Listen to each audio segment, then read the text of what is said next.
राम जी से बहुधनु ही तोड़ी लड़काए, कबहु न असर से किन्ने गुसाए। मैंने बचपन में बहुत धनुष तोड़ा है, आपको इस धनुष पर कौन सी ममता है जो इतनी बातें आप कह रहे हैं? तो परशुराम जी महाराज कहते हैं आप धनुष नहीं तोड़ेंगे, मकई गेहूं में जो कौवा उड़ाते हैं कमठा वह तोड़े होंगे। लक्ष्मण जी सोचते हैं कि धनुष इतना महान है, तो परशुराम जी यह क्यों नहीं सोचते हैं कि तोड़ने वाला कितना महान होगा? यह भी तो सोचना चाहिए। तब जाकर के जब लक्ष्मण जी और परशुराम जी में वाद विवाद बढ़ गया तो भगवान राम बीच में आते हैं और अपना दुपट्टा चादर हटाते हैं। तो परशुराम जी देखते हैं कि भगवान राम के हृदय वक्ष स्थल पर भृगु जी का चरण चिन्ह है। तो परशुराम जी समझ जाते हैं अरे ब्रह्म का अवतार हो गया, ब्रह्म का अवतार हो गया। तो तुरंत अपनी शंका को दूर करने के लिए परशुराम जी क्या करते हैं, विष्णु धनुष भगवान राम के हाथ में देते हुए कहते हैं राम रमापति कर धनु ले हूँ, खैचे हूँ चाप मिटे संदेह हूँ। भगवान राम विष्णु धनुष को ज्यों ही हाथ में लेते हैं अपने आप चाप चढ़ जाती है। इसके बाद भगवान राम कहते हैं परशुराम जी अब धनुष पे चाप और बाण तो चढ़ गया, क्योंकि रघुवंश की प्रतिज्ञा है, वचन जो है वह बदल नहीं सकता है, टल नहीं सकता है। एक पत्नी व्रत और वान जब धनुष पे चढ़ गया तो वो उतरता नहीं है। अब कहिए परशुराम जी मैं वान को कहाँ छोड़ूं? जहाँ छोड़ूंगा वह लोक जल के भस्म हो जाएगा। तो परशुराम जी कहते हैं, परशुराम जी भी राम के ही अवतार थे, साधारण पुरुष नहीं थे। परशुराम जी कहते हैं हमने 21 बार क्षत्रिय का संहार किया है, इसमें दोषी राजा के साथ साथ निर्दोष राजा भी मारा चला गया है। उसका पाप का पहाड़ जहाँ जमा है आप वही वान छोड़िए ताकि मेरे पाप का पहाड़ जल के भस्म हो जाए। हम लोग श्रवण कर रहे थे यदि शैल समं पापं विस्तीर्णं बहु योजनम विद्यते ध्यान योगेना नान्यो भेदः कदाचनं। वह वान कौन सा है?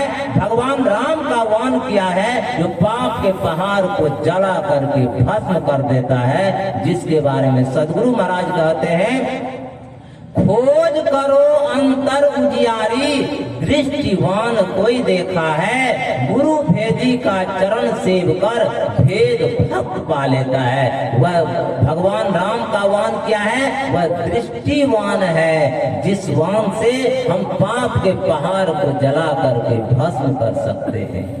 सदगुरु महाराज के वचन में आया है दो नैन बीचों बीच सन्मुख एक टक देखत रहो, आप ही वह बिंदु झलके पट गिरा निरखत रहो। यानी ये युक्ति बताते हैं यह भेद जानना किसी ग्रंथ से है असंभव, समझ लो किसी संत से।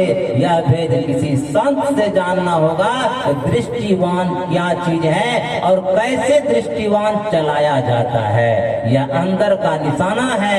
देखते हैं अभी पाठक्रम में श्रवण कर रहे थे एतकी तकते रहो मुर्शद ने ये पंजा दिया, बेहोश हो मत छोड़ियो घर चाहे तू जलवा पिया। इस रास्ते पे कौन कौन चले हैं? मंसूर सरमद बू अली और शम्स मौला ना हुए, पहुंचे सभी इस राह से जिसने कि दिल पुख्ता किया।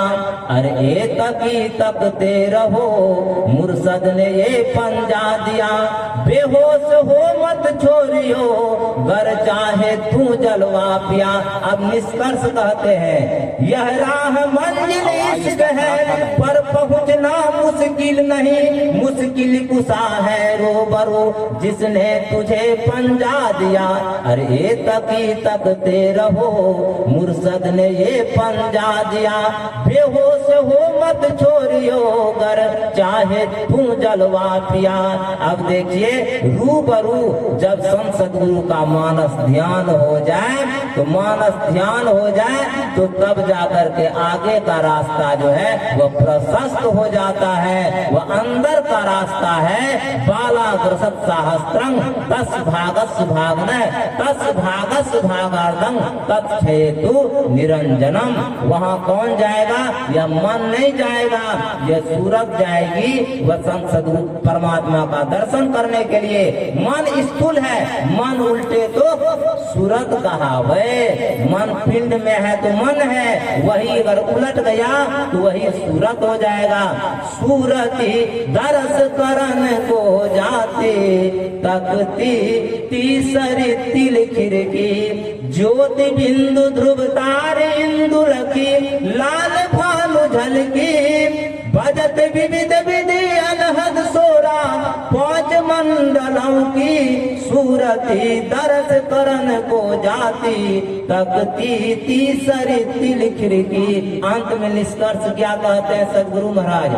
संत मते का सार भेद यह है, बात कही उनकी, समझा में ही लखा नमूना, बात है सत्य हित की, सूरती दरस करन को जाती तकती तीसरी तिल खिड़की। सदगुरु महाराज कहते हमने नमूना लखा है भाई, ऐसे हम नहीं कह रहे हैं। जब 18 महीना ध्यान करके सदगुरु महाराज गुफा से निकले तो सदगुरु महाराज कहते हैं संसार का सब व्यक्ति अगर आग में जल करके कहे कि परमात्मा नहीं है नहीं है नहीं है, तो हम नहीं मानेंगे नहीं मानेंगे नहीं मानेंगे। परमात्मा है, क्योंकि नमूना को हमने लखा है, नमूना लखा है। ऐसे ही आप अपने अंदर में जब नमूना को लखेंगे, पीली नीली लाल सफेदी स्याही सन्मुख आता है, चंदा उगत उदय हो रवि धूल शब्द मिल जाता है, यह सब नमूना ही है। तो हम लोग संत सदगुरु की युक्ति जान करके संत सदगुरु से ध्यान भजन सत्संग करें। ध्यान भजन सत्संग करने की विधि भी है।